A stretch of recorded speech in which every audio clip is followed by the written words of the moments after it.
everyone. Good to see all of you who have come along for the second podcast. If you haven't seen the first podcast, then here's the link to it, or around there somewhere. You should watch the first podcast. It's with Frank Sir, and it's a good podcast. Uh, so this time I have with me Chris, who went to the university with me at the University of Gloucestershire. He was into climbing, and that was his, let's call it a passion. And he used to run the UOG climbing Instagram page, and he was enthusiastic about bringing everyone onto the climbing scene in Cheltenham. After university, he went on to go to Scotland, and in Scotland, he is now residing in the Isle of Skye, which is a beautiful, beautiful piece of land, which is surrounded by lochs, which is like it's like melted glaciers. It's like lakes from where you have islands of mountains which have risen up, and it's absolutely beautiful. It's absolutely amazing. And one of the regrets I have in my life, it's not going to Isle of Skye when I have gone nearby to Fort William. It's like, that close. So anyway, Chris is a cheerful guy who is always up for some adventure. And so I decided after the first interview, after the first podcast, I should probably bring someone who is into something other than academics, who is into something other than academia, and talk about something which everyone can relate with, because I can understand that not everyone is into spirituality, although I think everyone should be. So I think this is a fun, hangout between two friends talking about extreme sports, climbing, breathing techniques, and, in general life and Scotland and universities. So right into the podcast. First of all, let's start with the bioluminescence story. Let's start with you giving your introduction about where you are right now, and then we'll just get into the story of the bioluminescence, and then the conversation goes anywhere. Yeah, sounds good to me. Okay, all right. Hello, I am Chris. I'm living on the Isle of Skye, and I'm a rock climber. And more recently, I've been exploring into more different things. So I live in Scotland, so I do lots of wild swimming, paddleboarding, and skateboarding, hiking, and climbing being my main sport. But yeah, that's kind of a bit about me. And yeah. And there we go. And then we can just dive into the Scottish story. So how long are you in Scotland, first of all? How long are you in Scotland for? So I've been here since last summer, for about a year now. So start of last summer is when I got here, and I'll be here indefinitely. I think I've kind of settled in on the Isle of Skye. So yeah. No, I do really like it here. And I've got loads of projects I want to do. Like, you could spend a whole lifetime living on this little tiny island and never explore every little nook and cranny. And it's crazy. I've never been in a place where it changes so much day to day. Like, yesterday we had a huge snowstorm that came through. Today it's all melted and we had glorious sun at the start of the day, and now we've got 100-mile-an-hour winds, and we're going to have a rainstorm tonight. Like, it's such a wild place. Yeah, exactly. Yeah, you go through every single season in a day here on Skye, but it's incredible. I have a story about when I was in Huntley. So we used to start in the morning, like 6, 7-ish, and then John used to have like a calendar. He used to have like a notepad, and he used to have every single thing noted down what we have to do today. And we start the day with some weeding, doing some gardening or whatever, and then in like an hour or two, everything is gone. Like there's rains, or there's some weird thing happening in the sky, and we have to go in every single day. So Yeah, I can understand what you're going through right now with Yeah, Scotland. for sure. Which is like I was saying, like I'm a climber, but I do lots of other things. Now the reason I do lots of other things is because when it's absolutely chucking it down here on Skye, Yeah, you can't what can really, you do? yeah, you can't climb. But what you can do, you can go swimming. Like, I mean, and you can go paddleboarding. Like, it's things where you're gonna get wet anyway. Um, you can go do. Obviously, swimming's a little bit cold, but it kind of adds to the whole experience. And cold water swimming, especially, is so good for the soul. It's good for the Mm. body.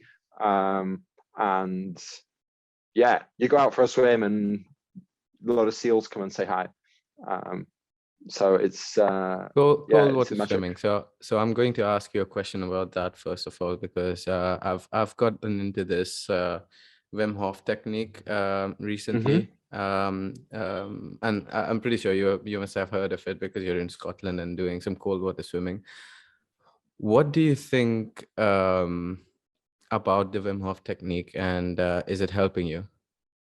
So I have not actually really looked into it. I've obviously heard of a lot of people doing it. I swim with other people that recommend it a lot, but I have not really felt the need personally. I feel like maybe it would help me if I did look into it. But, yeah, I just kind of get on with it, really. Do you do Jump any in the water breathing? and get Do you going. do any breathing techniques or anything before going cold water swimming, or before climbing or anything? Um, Cold water swimming, not really. When I'm in the water, I try to keep the breathing just nice and steady.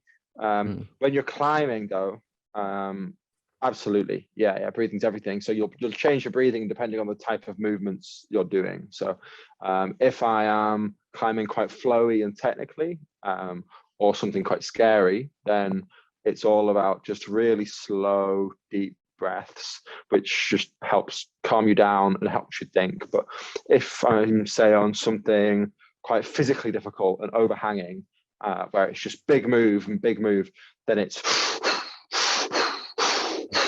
and it really just helps drive that intensity. And often I am actually quite bad to I forget to breathe when I'm trying really hard. On my overhanging climbs, I'm just like slowly getting redder and redder and redder as I'm running out of breath. So if I'm climbing with a mate, my mate will be shouting at me, "Breathe, Chris, breathe!" At which point I go back to, and then I can do it. But yeah, I've lost count of the amount of climbs I've failed to do and fallen off just because I've run out of breath because I've been holding my breath the whole way up. Yeah, It's a good so I quote. do need to get You better. can put it. You can put that quote into some Goodreads book or something like that. Yeah. No, I am. Yeah, I'm so bad at breathing. Yeah, I definitely do need to get better and look into some more techniques for sure. It helps though, right? It helps a lot.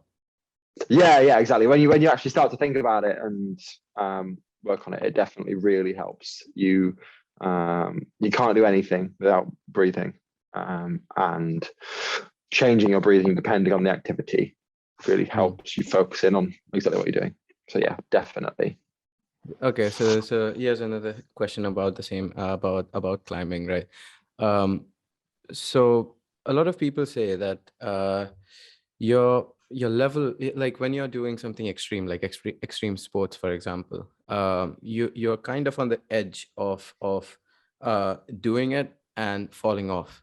Like for example, in climbing, you're on the edge of finishing off the climb or just falling off. So there's a lot of chemicals in our brain which are activated at that point when you have to be aware every single second of what you're doing. And there's a lot of chemicals in our brain that get that rush. What do you think? Like, do you think that you go through different levels of consciousness or anything? Like, do you feel more aware than when what you're doing normally, or is it like the same? It kind of depends on the style of climbing you're doing and the type Right. of climb you're doing and how that relates to your ability. So it's all kind of personal depending on the climber and the route and your relationship with each.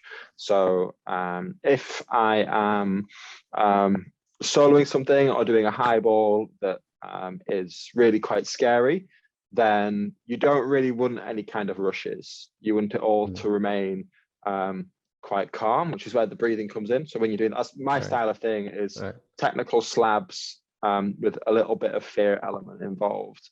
And you're always aware that there is a big drop, but you're really just focusing in deeply on the next movement and flowing between them. And when I say flow, you have like a flow state, which is that really high level of focus where you're moving just really, really intuitively. You're not really thinking so much about this is how I'm going to climb it. You're just thinking, I'm going to climb that, and your Yeah. body is just going through the movements that it knows to do in a particular scenario. But if you're climbing something that's really within your grade, and if you're soloing it, we'll call that scrambling, in which case you're just kind of enjoying it. You're just having a really nice time. You feel really, really happy, and you're just kind of you're flowing, but you're still very aware that like, oh, there's a nice view over there. There's a nice view over there. So you're still kind of engaging with surroundings when you're climbing really easy. And I love to climb easy routes, and soloing easy routes is really, really enjoyable because you can really soak in everything. You're not getting any adrenaline at all unless you break a hold or something goes wrong. You really are just enjoying the moment, enjoying climbing and enjoying being in the outdoors. But there's also like sport climbing or bouldering or safe trad where there isn't really any fear at all. You're just focusing on trying hard. You're climbing at your limit. You're just pulling really hard. And you are thinking quite heavily on what the moves are doing. You're trying to solve the problems and things like that if you climb really hard. But there's a balance. I think climbers should be doing both. They should be doing the really hard stuff where they have to really, really think whilst they're doing it and just pull really hard. And the really easy stuff where you can just chill and move and enjoy being outdoors, really. Or if you're indoors, of course, then you're just kind of enjoying being with your friends and having a nice time training. So you do get adrenaline sometimes. So you rip up a hold, or you think your foot might slip, or you're having, you can sometimes feel the rubber on your shoe rolling. If you're standing on something really small, you can feel the rubber just rolling off the hold. At which point I wouldn't say you get a rush at that point. You just get like a feeling of fear, and your doubts start coming through your mind. So I climb in leggings. One of the reasons for this is it means I can wipe off my shoes on my leggings, which gets rid of any loose bits of rubber or dust or anything like that. So it stops my foot from slipping, and then you can get back to the focus. But yeah, adrenaline doesn't come into it that much. Have you ever had a time when you were climbing when that fear, when that anxiety part in you said that, oh no, you can't do it, this is going too much, you're going too far, and you had to get a step back down? Or is it like, what I'm trying to ask is, does the self-doubt that you're having creep in too much sometimes, and what do you do then? I don't think it's ever too much. I think if the doubt and anxiety is creeping in, then in that scenario, you'd usually listen to it, unless you can see a reason for that being invalid. So say I do have something on my shoe, that doubt isn't an ability thing. I know I can climb it. I know I can do what I'm doing. I just need to fix that thing and then keep going. But yes, absolutely. I've stepped off climbs that I've deemed too scary, especially high balls. When you're highballing, there's a level. Before you say anything about the highball, for anyone who doesn't know any of the terminology about climbing, so whoever is watching, Chris is really, really good at explaining things. And so he was going to explain some terminology about climbing for us. Yes. So a high ball is a boulder problem essentially. So a route that you climb above a pad. So if you fall on the pad and you're perfectly safe. Now a high ball is so high that after a certain point, you're not going to want to fall anymore. You might break an ankle, you might break a leg or sprain something, give yourself a concussion. You'll probably survive, but there is a much greater level of danger should you fall past a certain point. And unlike soloing, you can still highball at a high level. So you can try really hard when you're highballing, whereas if you're soloing, so climbing without ropes, without pads, without any protection, you always want that to be really well within your climbing limit. So there's no chance you're going to fall. If you're highballing, there's still a chance you could fall. And so, yeah, you can try a lot harder because you still survive, essentially. So, yeah, I've walked away from a lot of highballs simply because it's felt really, really high at a point in the highball where I do not feel comfortable and I'm not prepared to break my leg, essentially. So you can get to a certain point where, oh, this is getting actually quite hard, really high up. So usually you'll want the highball to be easier, harder, lower down, and easier towards the top where you can just enjoy it. But if they're really sustained and hard near the top, then you can get really, really scary really quickly. So, I was climbing at a place called Coilagen, which is right up in the Culin Mountains.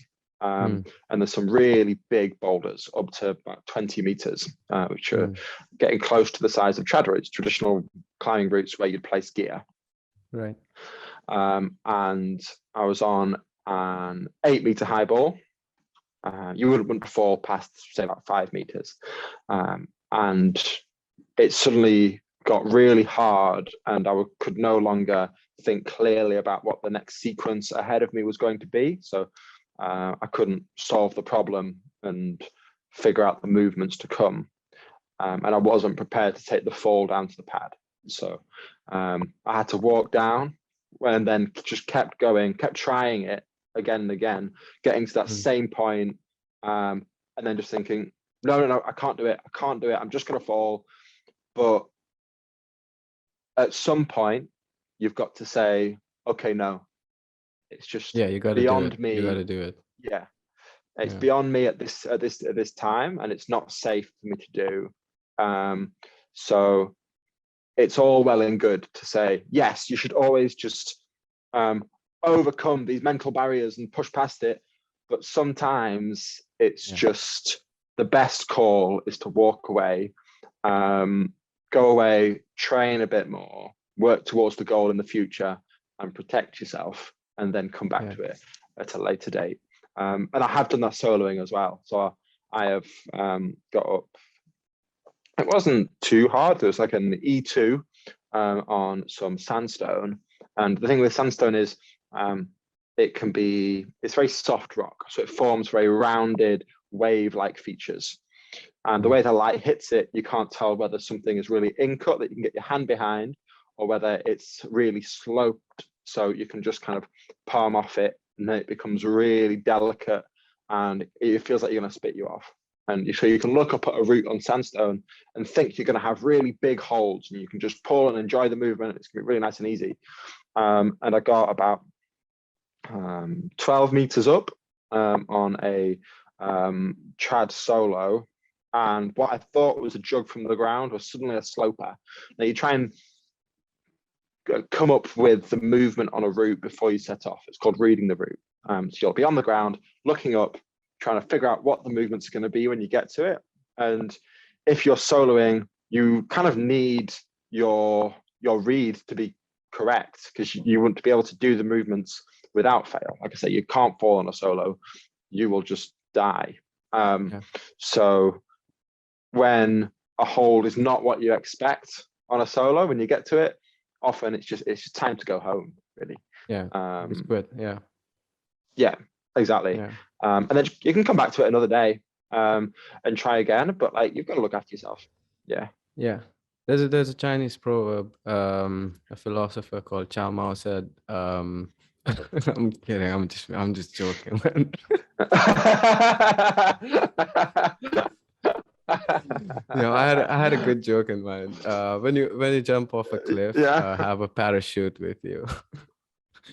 Otherwise, don't jump. You'll die. You'll die. Yes. Yeah. Yeah. Yeah. That's a good proverb. Is that one? Yeah. Um. Yeah. I mean, what was it? What was it? Yoda said. We're going against Yoda's advice here. He said, "Do or do not. There is no try." That's a quote from Yoda. You're a And lot everything into I've. Yoda. Yeah, I saw that. I Oh saw that yeah. on your Instagram. Yeah, yeah. Yeah. Yoda and Madagascar. That's. Oh, nice. Oh, and what's the one? Master Oogway from Kung Fu Panda. Oh, the old guy. Yeah, yeah, yeah. Yeah, Is that the he's old like a guy? tortoise. Yeah, Yeah. tortoise. I'm not sure which is Um, which.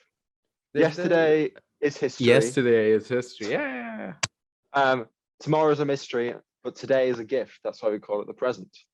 of course, of course. Master Oogway, one of the world's greatest philosophers. Yeah, yeah.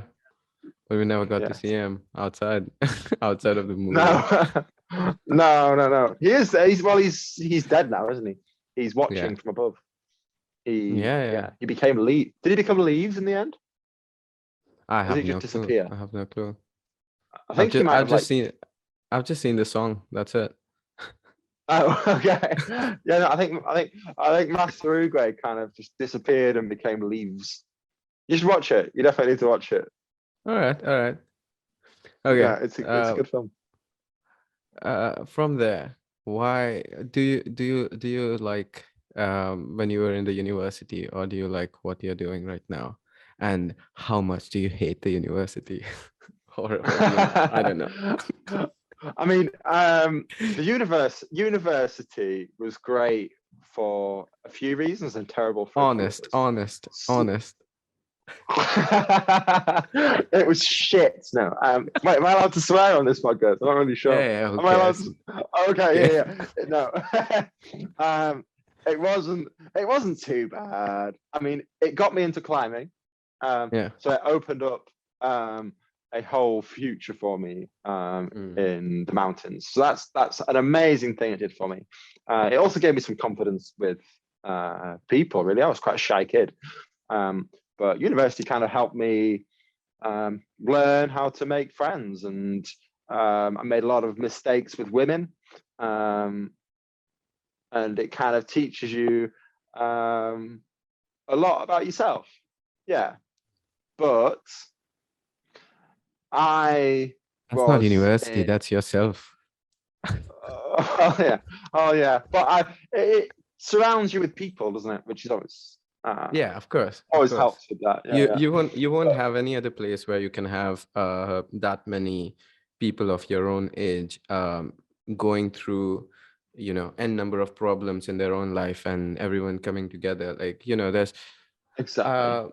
I saw maybe it was a doodle or something on New Yorker.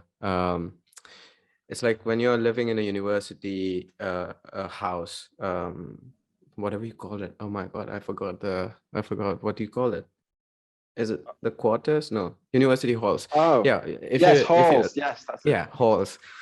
If you're living in a university hall, or if you're living in a house with five of your friends from the university, um it's like everyone is living in their own little bubble. Everyone is living in their own reality, and everyone comes together in the evening, or let's say every weekend to party or something. And you have so many people living in so many different realities coming together and sharing their experiences, and you learn a lot from it. You do. And that's what university teaches you. But you're still paying a lot of money Yeah. for no Yes. fucking reason.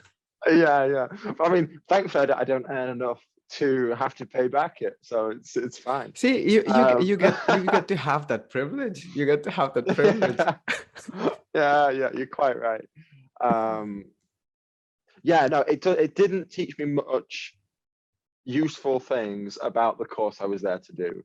So obviously I was doing photography, and it gives you a chance to develop your portfolio, but again, you're paying a lot of money for that.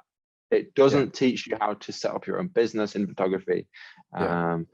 It doesn't really teach you much useful things for when you leave, essentially. But yeah, it's a great opportunity to meet people.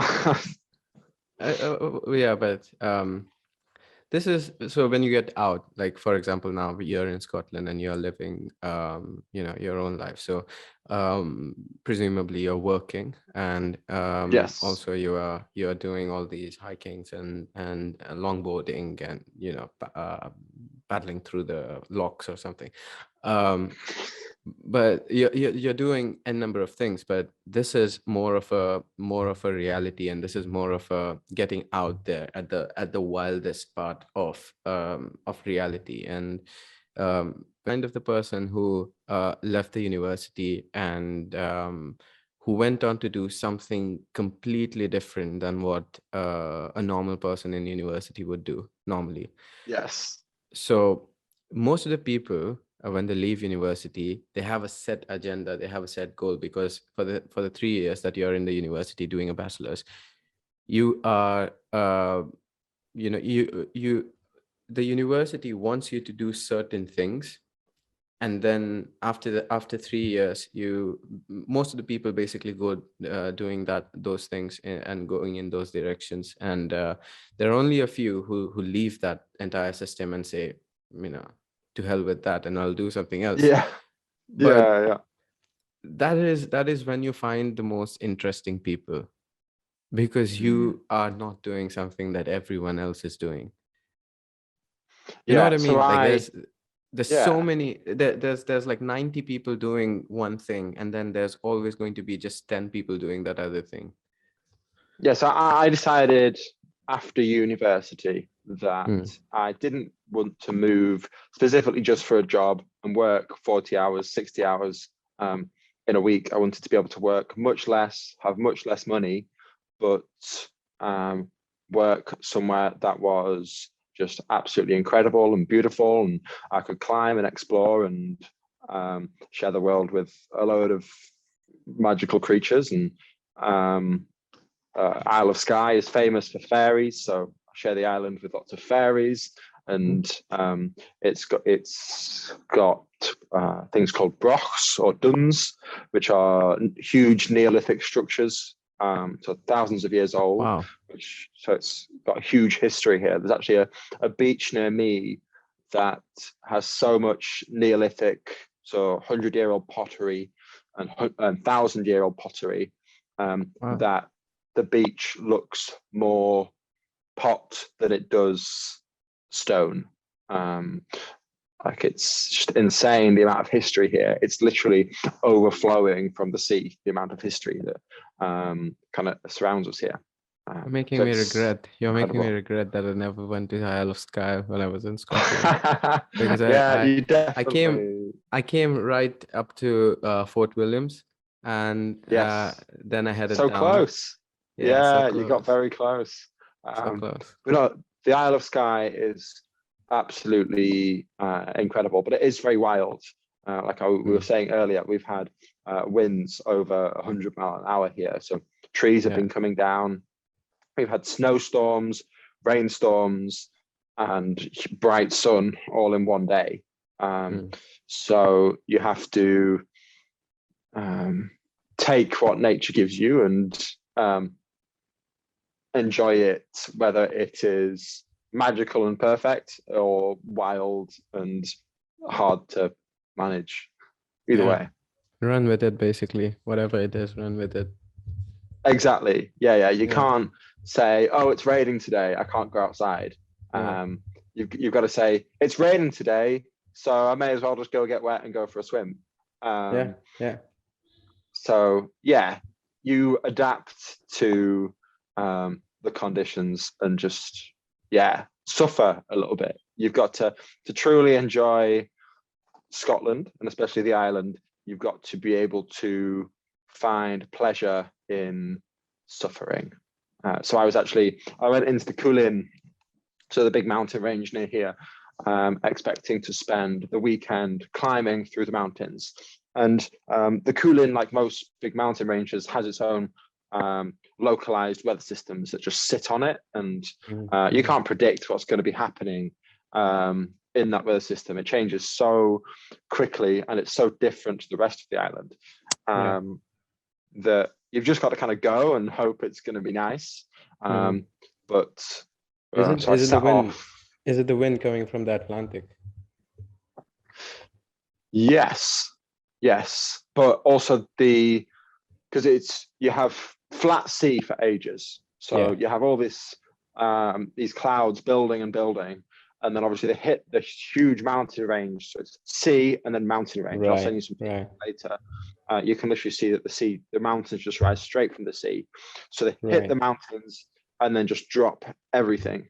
And we've got these, so we have corries, so kind of valleys, like horseshoe valleys, where the wind just circulates and builds and builds and builds. And so you get some insane winds and some insane rain. So we set off in the dark about midnight to then go set up camp under the Cuillin and then climb the next day. And it was raining, but we're like, yeah, it's fine. It'll probably be fine when we get there. It'll have some nice clear spells where we can climb and it'll dry off in the morning. And that's not what happened. There are several river crossings on this hike to get to where we're going to climb. And these river crossings are usually stepping stones. So you just jump over these little stepping stones. So it's a nice little fun trip over some waterfalls, and then you're on your way. But instead of these stepping stones, we found these just raging torrents that was just like impassable. So instead of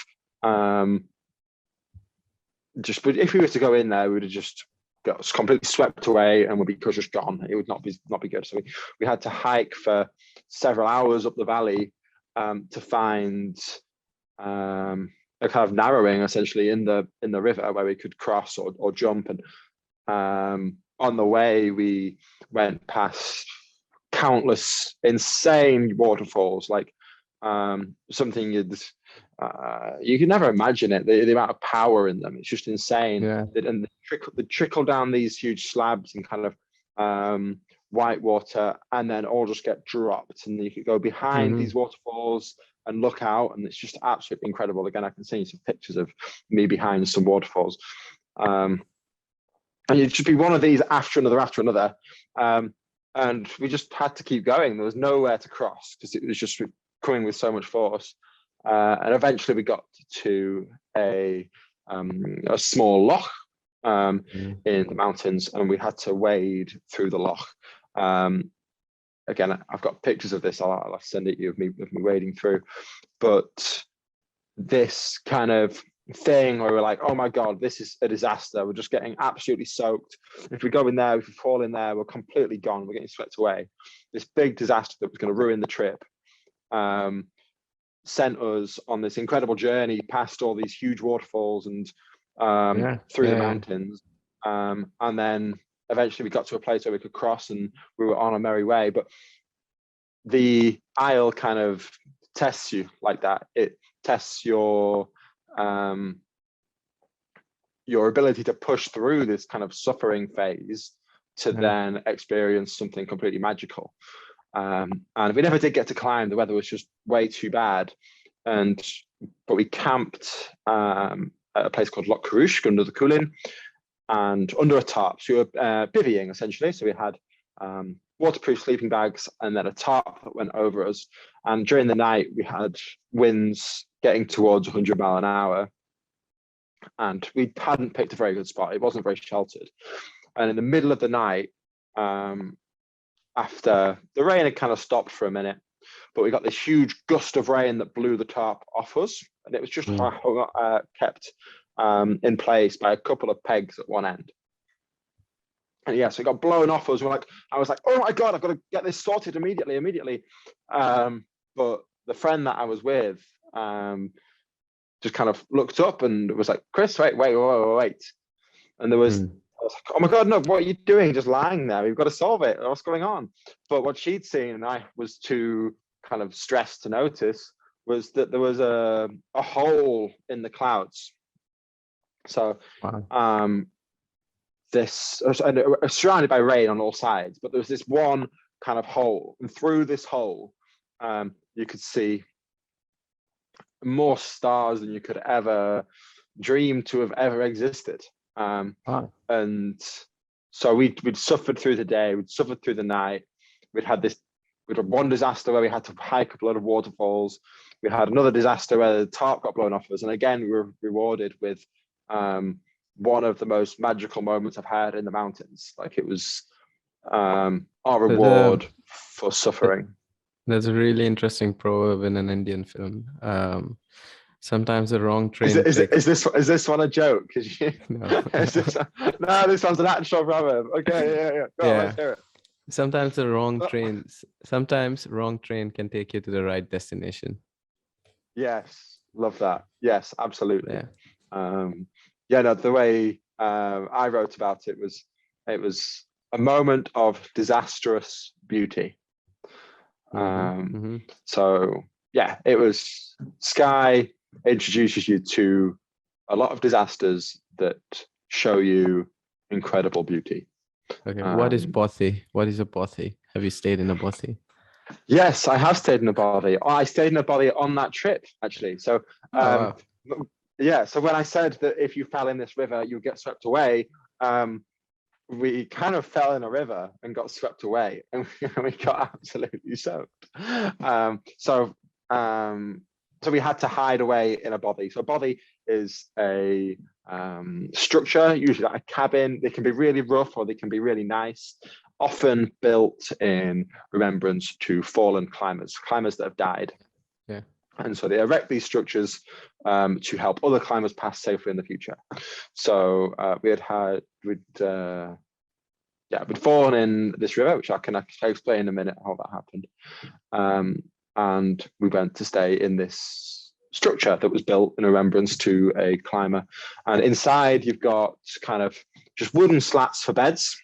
Some of them are a bit nicer than that. Some of them have mattresses in, but this one was just wooden slats. You'd put your own sleeping mat down, and it gives you a chance to dry off or your clothing.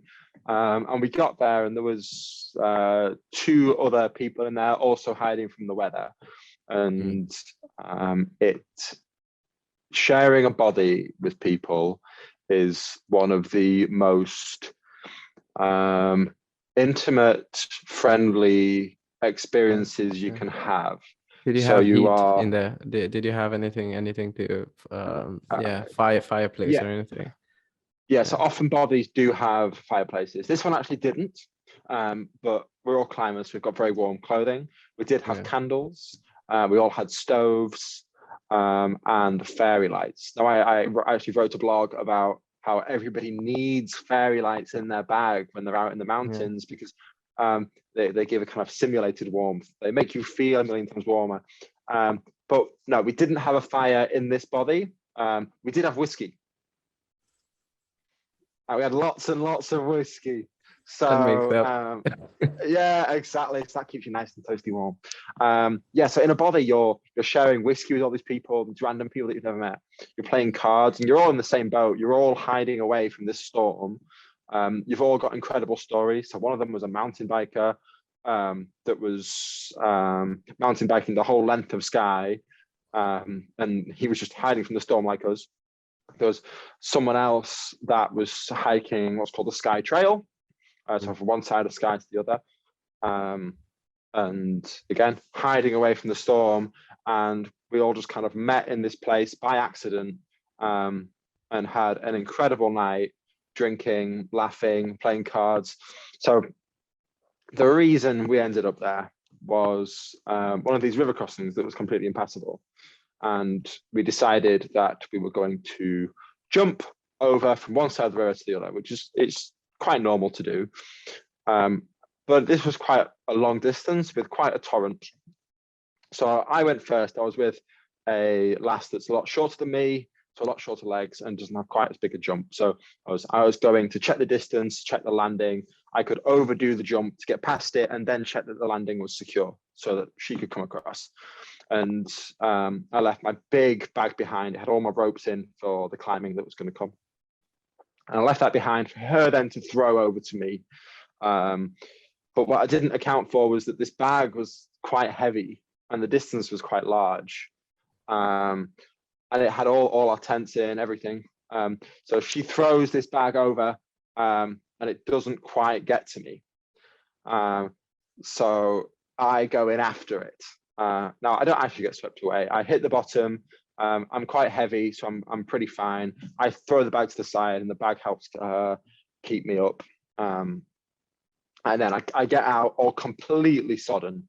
My sleeping bag's sodden, my tent's sodden.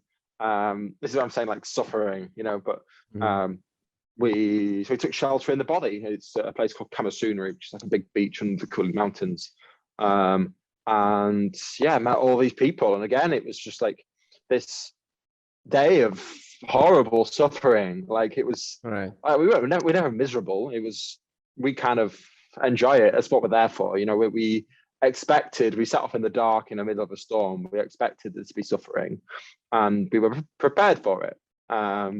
So yeah, we went to this body, hid out and had an incredible night with some strangers. So it all worked out for the better. And then we went and bivvied under the mountains in the Culin under a tarp, and then the tarp got blown away and we had that incredible night under the stars. So I think more people should seek out situations where they are very uncomfortable. I think comfort.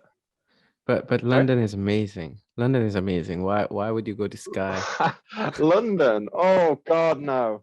God, no. Yes, London. I love London. No, I'm very much into the mountains and into the outdoors and into, I think people in big cities tend to be very locked into their own world, and they are working, trying to get from one place to the other. And if something gets in the way, they get very stressed about it. And everything happens very, very, very quickly, which kind of tends to make people very unthoughtful towards each other. Now, I know there'll be people from London listening to this. I'm sure you listening to this are a lovely person. But I think that fast-paced life tends to make people less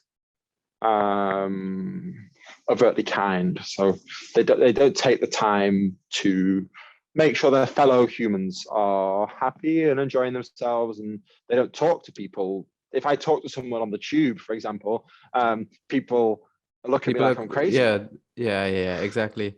They are like, what? Like, why is someone talking to me? It's so not usual. It's so not usual.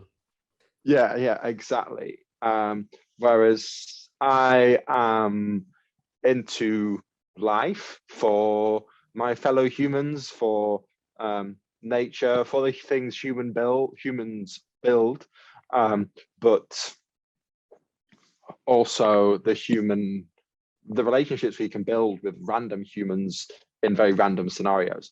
And sure, London is a beautiful city. It's got some incredible structures built by people. It's got some incredible culture with theatre productions and films being made all over the place and music and things. But it kind of lacks the human and the natural connection that we as people have. So yeah, London stresses me out. I need you're mountains. You're not the first person saying that, because I have a friend whose brother I met. He was in Spain working as a, I think, workawear on a farm somewhere in south of Spain, and he was into a lot of philosophy, Chinese, Indian, Western philosophy.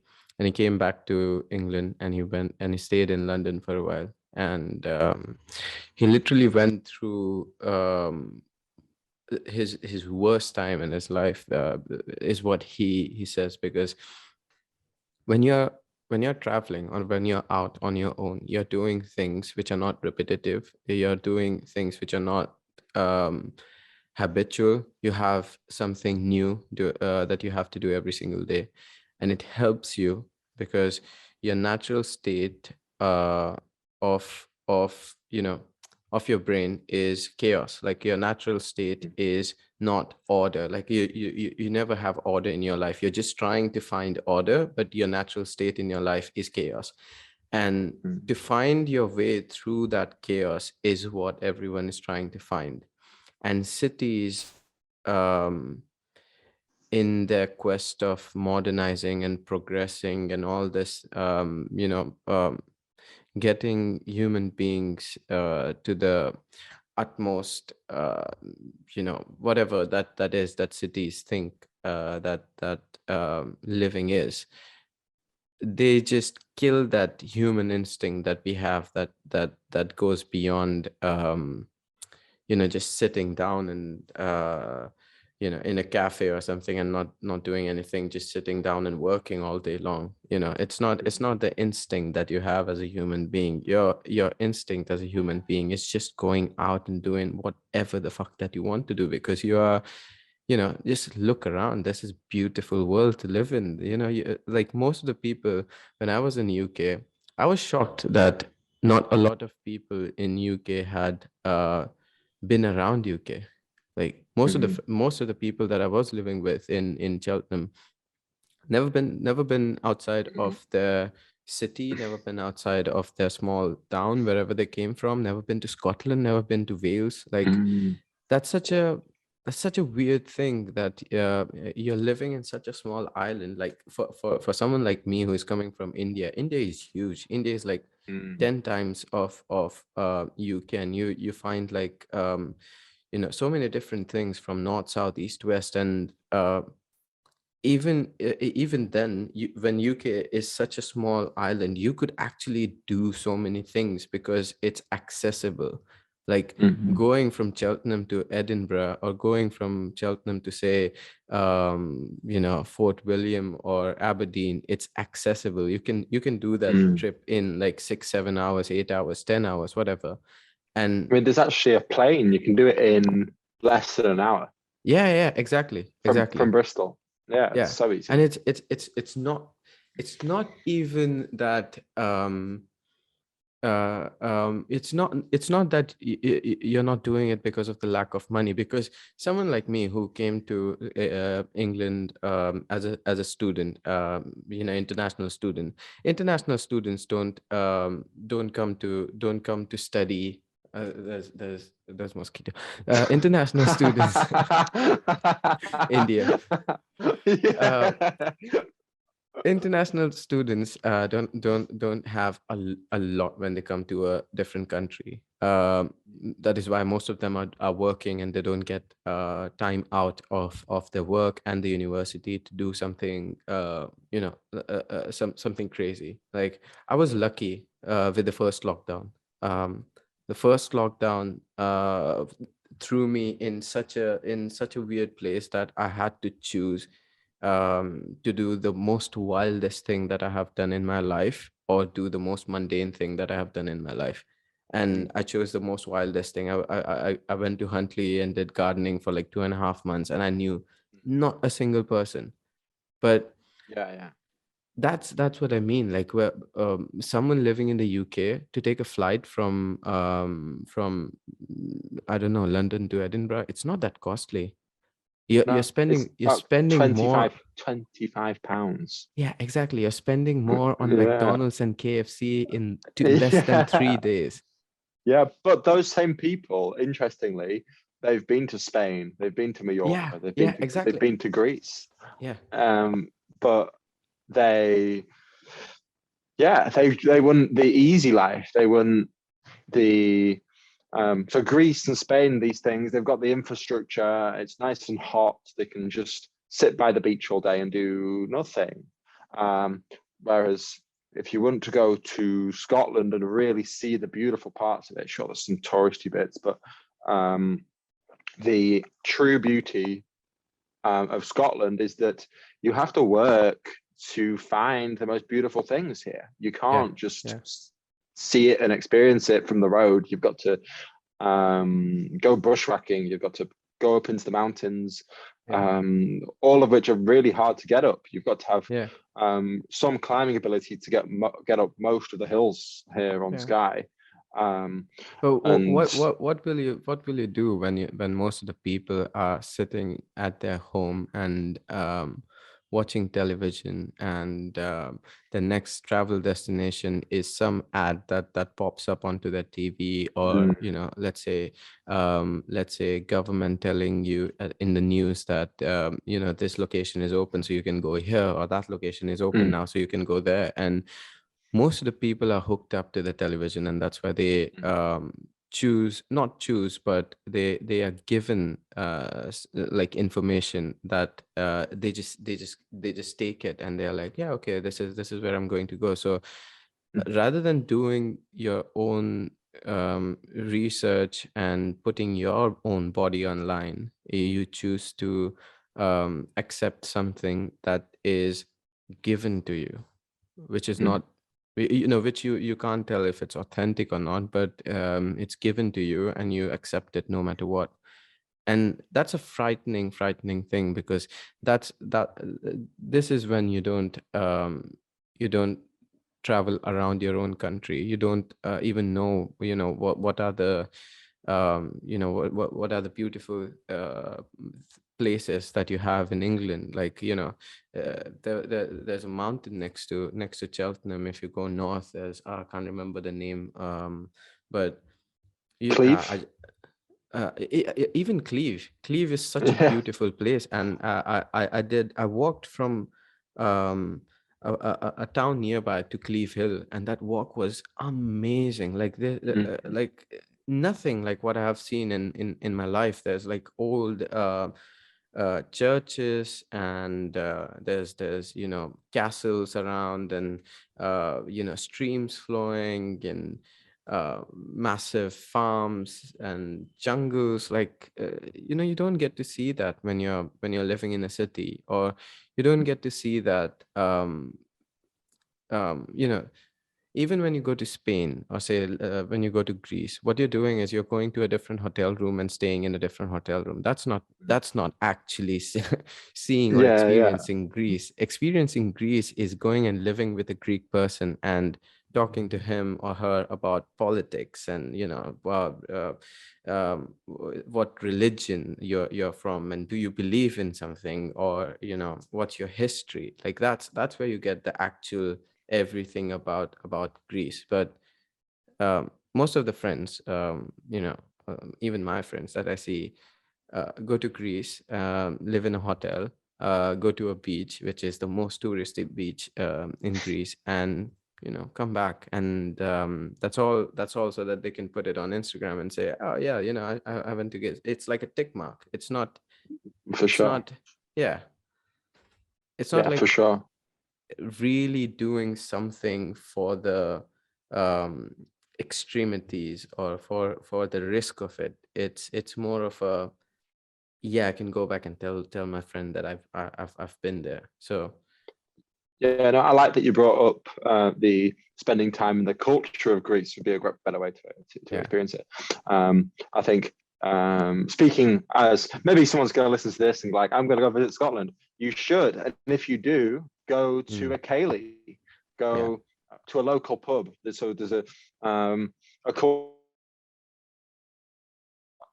and it's winner stays on. So you put a Okay. pound on the table, Yeah, and you you need to play the start winner. over again.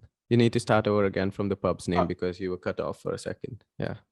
Okay, so if you're going to visit Scotland, and I hope you do listening to this, then you should go to a ceilidh. You should go to a local pub.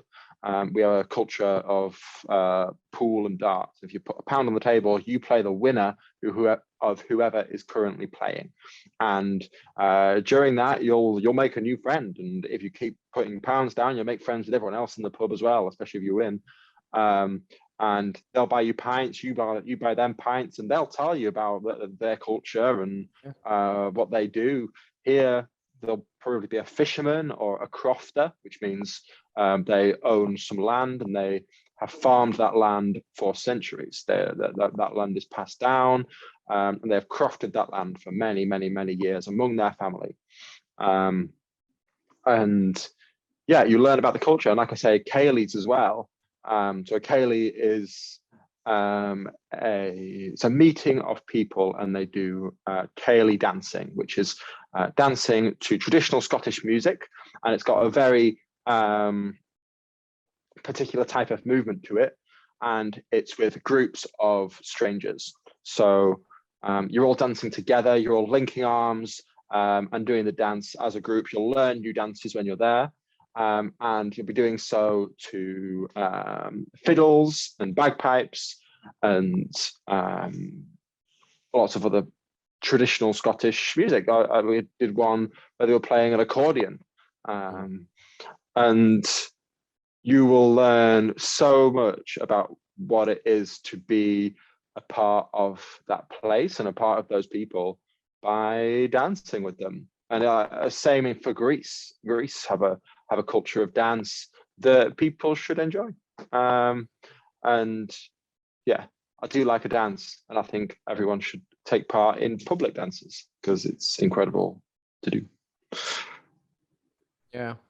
Well, last time I was talking to a friend, and we were talking about the English culture and how many people in England are starting to forget the English culture. Like there is a strong heritage. There is a long line of history, but with the English past, most of the people are forgetting the culture, and they're just clinging to the history, which mostly is colonial, and most of the people think is bad, but they are forgetting the culture of England, and I think that's a bad thing. And it's like culture is the only thing that is keeping societies from not forgetting who they really are and where they really come from. Like many people don't even know about the English past. Like English people were not from England. Like they came over from Europe, and like the pagan history. Like many people don't even know that part of the British Isles. And I don't know, what's your view on that? Like, what's your view on culture, English culture? Yeah. Because you're not Scottish, right? You're English. Yes, you're quite right. Yeah, so I think that I mean, the English people have done a lot of terrible things, which I didn't realize the extent of, terrible things to their close neighbours, Scotland and the other parts of the British Isles, Ireland and Wales and such. But which I didn't actually realize until I came here and was talking to someone over a game of pool, in which explained about our colonialism past and how terrible we've been to the locals. I mean, I'm actually North England, so Carlisle, which used to be part of Scotland, at least the part where I'm from. It's north of Hadrian's Wall, which was built to keep the Romans out of Scotland. So the Scottish, the Scottish fought off the Romans. The Scotland was the last frontier that the Romans couldn't conquer after conquering the rest of the world. And yeah, I think people have lost English culture because a lot of English culture, at least to its neighbours, was quite negative. Scotland does a much better job of holding on to its culture in all respects. The universities hold ceilidhs for their students. The students, Edinburgh and such, go for cold water swims at New Year's. They have traditional folk music in the street. You'll hear bagpipes and fiddles walking around Edinburgh, walking around Glasgow. There'll be local pubs with just a fiddle that's sat down and started playing the fiddle, and I think Scotland is incredible. Do you think that is because it's a much freer society because the universities are free. Yes, quite possibly. Scotland has a government that is much better to its people, I do think, and especially its young people, and it's disabled, everything. There's so much support there for every type of person in Scotland. And like you say, university is free. Scotland just does everything better. It really is an incredible place. Everyone's really kind. It's got the mountains, it's got culture. It's just rich in everything that makes human existence beautiful. Agreed. Totally. Yeah. It's just absolutely incredible, for sure. Everyone should visit Scotland. Okay, so or when live are in you Scotland, visiting? just move. When are you visiting? Yeah, why not? Move to Scotland. Yeah. Fuck it up. So when are you visiting India for your next climbing, whatever? Well, I've actually never been abroad in my life. Yeah, that's a sad thing. See. Yeah. No, you're quite right. But like you said, there's such rich things to explore here first. But India isn't really a place I have thought about much. My sister has been to India, and she really, really enjoyed it, but found it quite stressful. I'm not sure where she was, but it was a really bustling part of India. I think if I was to visit India, I would have to spend it out in nature. Now, I think it would be an incredible place for climbing, and more specifically for first ascenting, which is another thing Scotland has going for it.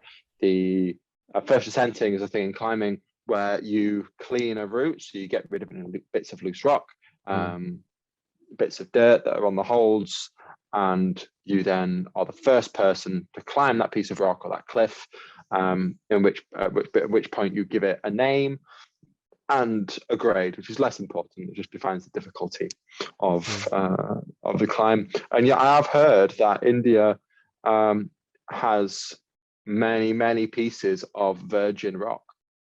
I was in Himalayas for maybe like 2 months back, and I saw so many beautiful rocks that I looked at, and I was like, Chris would like to go here. No, they were literally amazing, and no one has ever climbed those. No one. So exactly. Yeah, it's a privilege. It really is.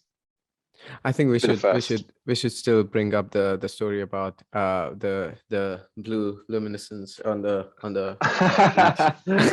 Yes, and okay. Then we can finish it. Yeah, sounds good. Yes, I mean, Scotland has incredible wildlife. There's incredible wildlife everywhere, but Scotland is unique in how it presents it. It's very unexpected and very intimate. So I was wild camping at a place called Ord, which is by the sea, under some cliffs, and looking out over the sea and over the Culin mountain range.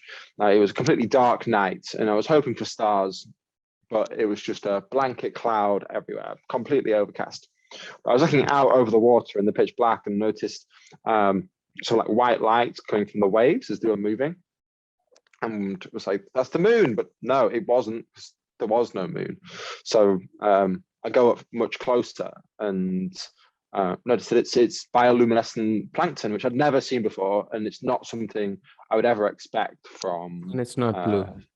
Somewhere so north. No, it's not blue or green. That's what I would always expect it to be, because that's what you see kind of from exotic beaches abroad. It's like a blue-green streaks in the water.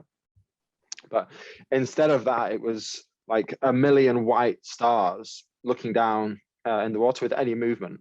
So you'd put your hand in, and the stars would kind of light up. And I mean, it made sense to me because I've been swimming a lot and paddleboarding a lot, and you'd see so many jellyfish and things. Right. And I'd always expect them to bloom at the same time. I don't know whether that's scientifically the case, but yeah, it was just this incredible, magic, intimate moment that was just for me to experience on my own. I don't know if anyone else saw it, but I just was so incredibly lucky to be in that place at that time, looking out over the water at exactly the right moment to see this light in the water.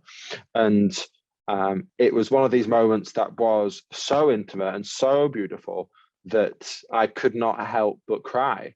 And I think there's,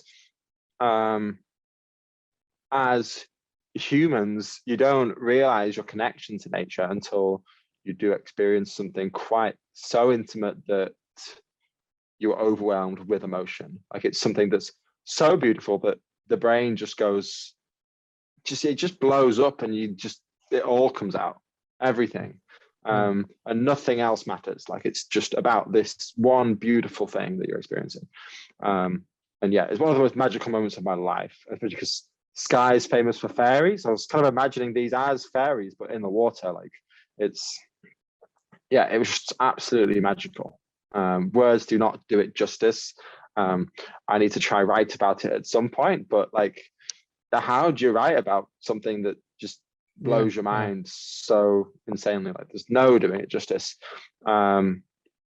Yeah, and it's so unexpected. It's not something. It's a connection. It's a pure connection with your true, with the nature and with also yourself. Because there's not a lot of times, when you're in a university, city, wherever working, that you get to confront with yourself and with the nature at the same time. And so it puts you in an isolated state, just looking out, and that is it. That's all you're doing. And that's like too much light in front of your eyes. It was too much. It definitely was. I don't have the words now. Like it's blowing my mind now just thinking back to it. And I think loads of people view the world through pictures and videos and things. They see something beautiful and they put the phone up. And as someone that's worked as a photographer that takes lots of pictures, I very rarely have my camera out.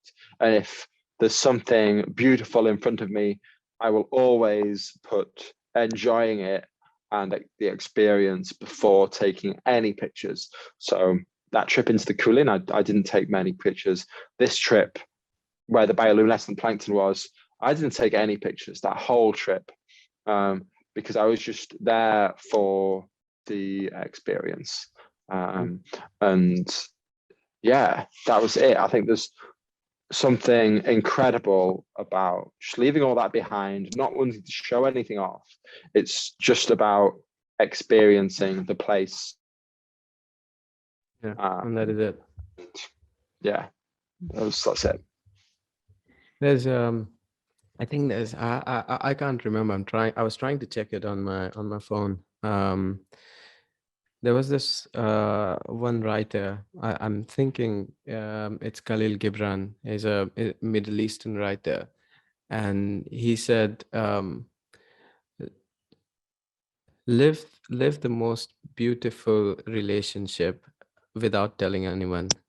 Go on to the extremest trips in your life and come back and don't tell anyone. Love with all your heart and keep it a mystery. That's when you'll live. Oh, wow. Yeah, I love that. Yeah, it's lovely. Yeah, no, it really is. And that's exactly how it was. 100%. Yeah. With that, Chris, it was a delight to have this chat, man. This was amazing. Like it went like this, and yeah, it's been like 1 hour 20 minutes or something, and I'm looking at the timer, and I'm like, wow, this just went by. Yeah. So when you're visiting Scotland? When are you coming back? Isle of I Skye. I think I'm coming back on in September, and after September I'll try to make it to Scotland as soon as I can, because I have some really good friends up in Edinburgh and Huntly Yes. that I have to meet, and also come to Isle of Skye. And if you're in Isle of Skye by Yes. then I'll definitely come and meet you by that time. Yes, I So will be. Yeah. Flights to Edinburgh are very cheap and very quick yeah. from Bristol, from Bristol and from London. So you've got no excuse. It's Yeah, man. yeah, I it's just will. like the same price as a return trip to Gloucester. You can, yeah, All easy. right, man. All right. I think that's the end to it. Hey, so thank you everyone who has stayed until the end of this podcast. I absolutely admire every single one of you for staying here and listening to both of us speak for this long. There is a reason why I'm keeping this podcast, which are over an hour in length, because what happens is when you have something like a 20-30 minute odd video, then you cannot entirely express yourself, and you cannot understand the perspective of the other person who is speaking with you. And it's better to have them speak spontaneously and intuitively, and it's better for me to listen to them, and it's better for all of you to listen to both of us. Then it's a good deal that way. So yeah, this is the second podcast, and the third podcast will be out soon. That is the next full moon. And I'll be waiting for everyone to give me comments, and to tell me what's right and what's wrong, and what I should do, what I should change, or maybe not. And here's my beloved mosquito. Yeah, India. So yeah, thanks everyone for staying this long, and I'll link up some links, which there's a link to Chris's blog and his Instagram handle. And if anyone wants to connect with Chris, I'm pretty sure he's the best person to talk with if you have any um, questions about climbing or extreme sports or longboarding or anything. He is absolutely a cheerful person to talk to. And if you want to talk with me, there's my email. You can go and visit my website. There's my PayPal handle if you want to donate for this channel. Yeah. So yeah.